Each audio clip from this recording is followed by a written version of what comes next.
ప్రముఖ పుణ్యక్షేత్రమైన అన్నవరం శ్రీ వీర వెంకట సత్యనారాయణ స్వామివారి దేవస్థానం ఆధ్వర్యంలో నిర్వహింపబడిన కోటి తులసి పూజ నేటితో పూర్ణాహుతితో వైభవంగా ముగిసింది.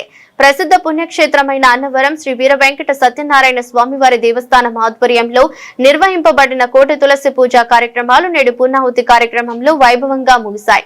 కార్యక్రమాల యొక్క ఆదాయ వ్యయాల గురించి వేంద్ర త్రినాథరావు మాట్లాడుతూ దీని మీద బడ్జెట్ నిమిత్తం 15 లక్షలు కమిషనర్ గారికి అనుమతికి పంపించగా ఆయన 12 లక్షల రూపాయలు మంజూరు చేశారని, మిగిలిన సొమ్మును దాతల ఔదార్యంతో వస్తూ పరుస్తూ నగదు రూపేణా కానీ 15 లక్షల రూపాయలు వచ్చాయని, అలాగే ఒక రోజు ఈ పూజలో పాల్గొనే నిమిత్తం 1500 రూపాయలు రసీదు పెట్టగా 135 మంది పాల్గొన్నారు. అలాగే 62 మంది వేదిక సిబ్బంది పాల్గొనగా వారికి 3,60,000 రూపాయలు ఇవ్వడం జరిగిందన్నారు.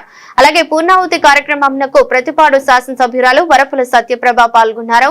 అదేవిధంగా ఆలయ అనువంశిక ధర్మకర్త ఐవి రోహిత్, ఆలయ కార్యనిర్వహణాధికారి వేంద్ర త్రినాథరావు అందరూ కుటుంబ సమేతంగా పాల్గొన్నారు.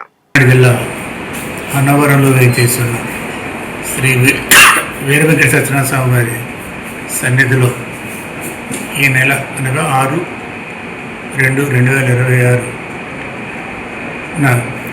కోటి తులసి పూజ అన్నది ప్రారంభించడం జరిగింది. ఈరోజు అనగా 15/2/2026 ఉదయం 11 గంటలకి పూర్ణాహుతితో ఈ కోటి తులసి పూజా కార్యక్రమం పూర్తయిందండి. ఈ కార్యక్రమం చేయడానికి సుమారు 15 లక్షలు ఖర్చు అవుతుందని అంచనా వేసి కమిషనర్ వారికి నివేదిక పంపడం జరిగింది. వారు 12 లక్షలకి పర్మిషన్ ఇచ్చున్నారు. డోనర్స్ స్వచ్ఛందంగా ఒక 15 లక్షల వరకు, అంటే వస్తువు రూపాయి కానివ్వండి, సొమ్ము రూపాయినా కానీ ఒక 15 లక్షల వరకు డోనర్స్ నుంచి విరాళాలు వచ్చాయి. అందులో 135 మంది, అంటే 1500 ఏదైతే మనం వన్ డే అన్నది కార్యక్రమంలో పార్టిసిపేట్ చేయడానికి మనం 1500 పెట్టామో దానికి 135 మంది టికెట్స్ తీసుకొని ఆ పూజలో పాల్గొనడం జరిగిందండి.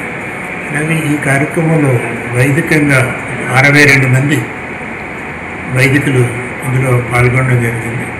వారికి సంభావన కింద 3,66,000 సంభావన కింద కూడా జరిగింది.